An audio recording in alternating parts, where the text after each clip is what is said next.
Two contemporary examples of Mormon immorality were found in The Godmakers and The Evangel. Both discussed sexually active teenagers and accused the church of creating an atmosphere where such activity and subsequent out-of-wedlock births would be so prevalent. In fact, the Evangel article, Teenage Immorality, ended by stating, quote, "Yet the fact that it," meaning teenage pregnancies, happens to the extent it does in Utah is evidence that Mormonism does not improve morals. Indeed, the numbers appear to show that except for a minority of Utah's Mormons, being a member of the LDS Church actually erodes moral values, end quote, ignoring the fact that Utah teenage pregnancies continue to be well below the national average. However, the Evangel is following the well-known anti-Mormon mantra, the truth should never get in the way of a great sensational accusation. The same insinuation of the church creating the perfect climate for immoral activity can be found in a multi-issue series of the Utah Evangel titled Child Sexual Abuse and the LDS Church, A Personal Journey. This series of articles describe the experience of Jeff McAllister, who was abused over a long period of time by his bishop. In introducing the subject, McAllister wrote, quote, "While the problem crosses many lines, certain teachings and practices in the LDS Church lead to a real problem with this kind of abuse," end quote. A very recent and very public example can be given to better illustrate the misinterpretation of facts, the misunderstanding of personal actions versus church doctrine and procedure, and ultimately an underlying bias against the church. This is a direct result of misinformation, which, if not actually planted by old as well as contemporary anti-Mormons, has certainly been reinforced by their propaganda being promulgated, both in print and in different media, such as the internet. This past March, young Elizabeth Smart was found alive and well in Sandy, Utah. Her kidnapping the previous June had made news not only in Utah, but across the country and indeed around the world. However, very soon after her rescue, rumors began to filter out to the media that Elizabeth Smart's captors were religious fanatics with a connection to the LDS Church, and that she had been kidnapped in order to become a polygamous wife. Although the media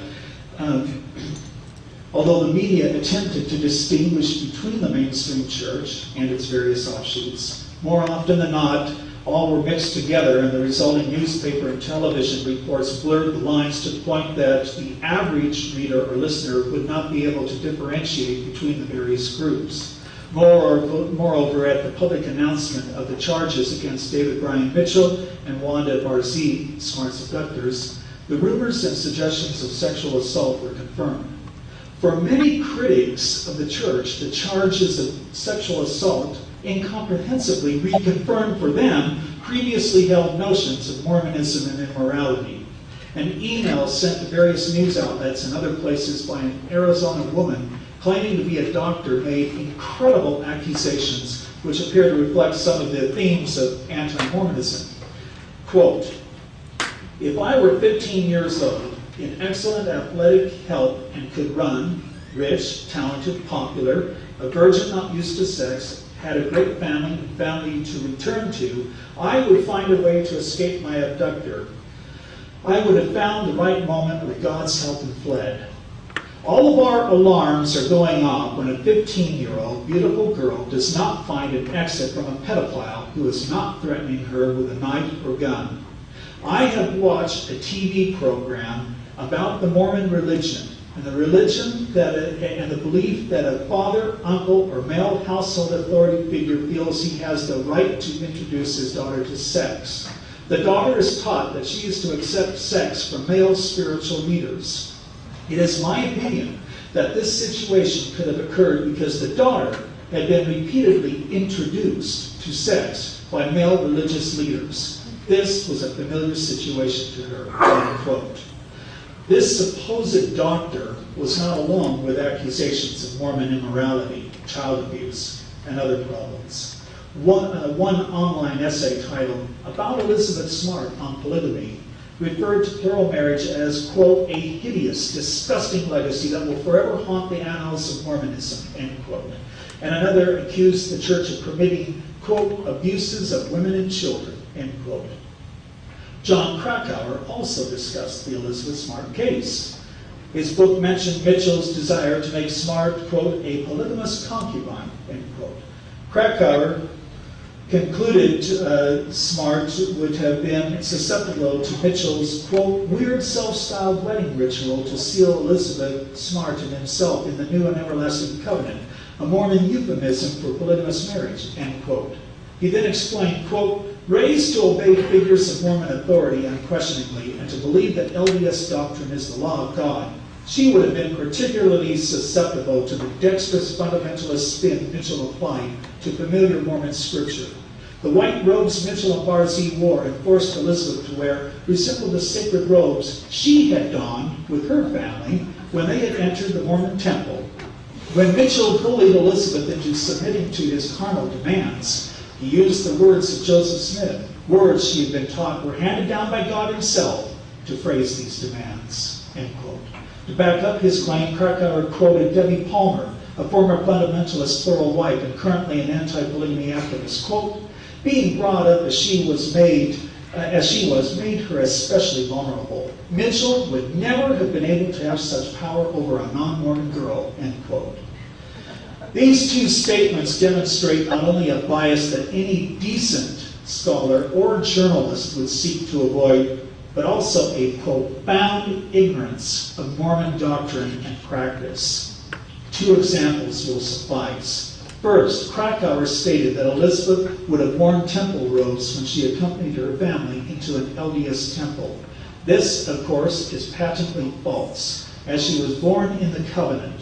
And I know that because I checked Ancestral File. She would not have gone into any part of the temple but where youth are allowed to go, such as the baptismal font. Even if she had not been born in the covenant and had later been sealed to her parents, she would not have worn the temple robes, as she had not personally gone through the endowment ceremony. Secondly, the statement by Debbie Palmer is ridiculous when carefully analyzed. Palmer moved with her parents to the fundamentalist community of Creston Valley, British Columbia, when she was 2 years old. She was raised in this community and entered into her own plural marriage when she was 15 years old. Eventually, she left the fundamentalist LDS Church and has been an outspoken critic of Mormon fundamentalism. Therefore, for Palmer to speak as an expert on whether or not Mitchell would have influence over a girl who has been raised in the LDS Church is like comparing broccoli to cauliflower. Broccoli may have come from cauliflower, but it is now significantly different and is considered a completely separate vegetable.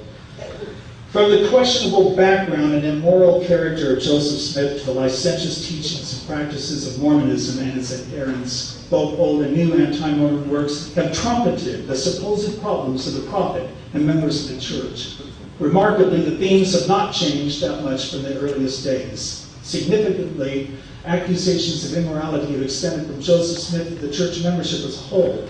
However, of a necessity, tales and tactics have changed over time. For example, with the availability of the temple ceremony on audio and videotape, tales of the temple ceremony rarely include accusations of actual sexual intercourse taking place, unlike some works in the past. Instead, most modern anti-Mormons only suggest an innate sensuality in certain parts of the ceremony. Furthermore, while stories of sexual abuse, underage brides, and other stories are told about fundamentalist offshoots, most readers would be too sophisticated or skeptical to unquestioningly believe accounts of innocent virgins kidnapped and held in the temple for the pleasure of the Mormon elders. Even so, some of the imagery remains, with the problems of fundamentalist polygamy being projected onto the mainstream church in sensationalistic descriptions as a result of the supposed original evil introduced by Joseph Smith. Continuing in that theme are the stories of moral problems among Mormons in general as a result of their history and doctrines.